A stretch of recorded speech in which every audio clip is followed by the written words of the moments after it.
नमस्कार दोस्तों, आज एक बहुत ही खास वीडियो लेकर आपके समक्ष उपस्थित हूँ। जैसा कि आप सभी को पता है कि कर्क लगन में चंद्रमा लग्नेश होता है, यानी लग्न का स्वामी होता है। ऐसे में यदि चंद्रमा 12वें भाव में स्थित हो तो जातक को कैसे फल देगा, इस पर आज चर्चा करेंगे। तो यदि चंद्रमा 12वें भाव में स्थित है तो वह मिथुन राशि में होगा, जो चंद्रमा के लिए शत्रु राशि है। ऐसा जातक कुछ दीवाना सा बातूनी रहता है। जीवन में किसी भी कारण से अपने बुजुर्गों की संपत्ति को खराब करता है।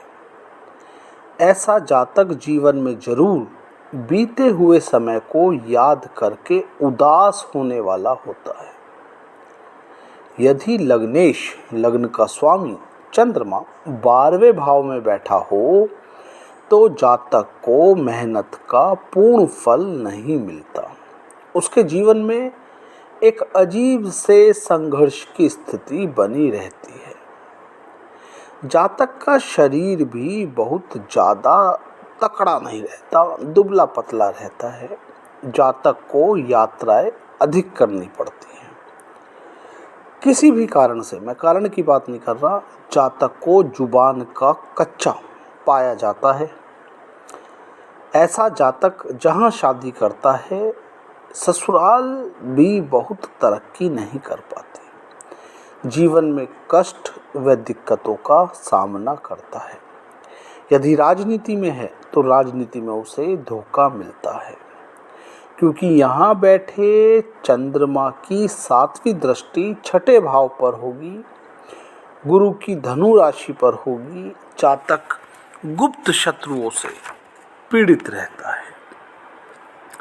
चंद्रमा की दशा अंतर्दशा बहुत अच्छी नहीं कही जा सकती। जातक को धन हानि व धोखा मिलता है।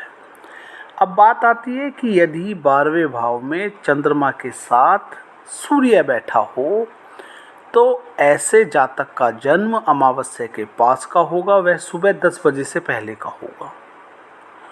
सूर्य जब चंद्रमा के साथ 12वें भाव में बैठेंगे तो जातक को मेहनत का फल नहीं देने देंगे, धन की कमी बनाए रखेंगे। बात आती है यदि चंद्रमा के साथ मंगल बैठा हो 12वें भाव में तो जातक को विद्या प्राप्ति में बाधा आती है। सरकारी कार्य में भी बाधा बनी रहेगी।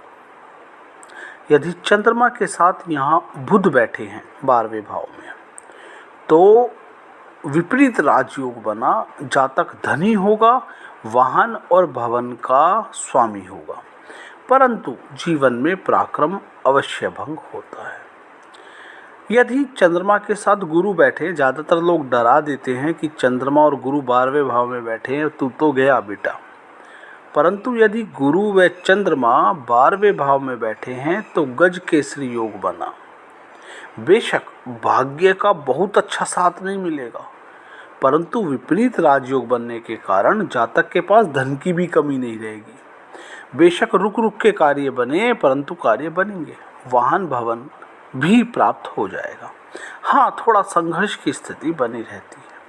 यदि चंद्रमा के साथ शुक्र बैठे हैं 12वें भाव में तो जातक को वैभवता प्राप्त करने में दिक्कतें आएंगी। भौतिक सुख सुविधाएं संघर्ष के साथ प्राप्त होंगी, साथ ही नेत्र विकार अवश्य बनेगा।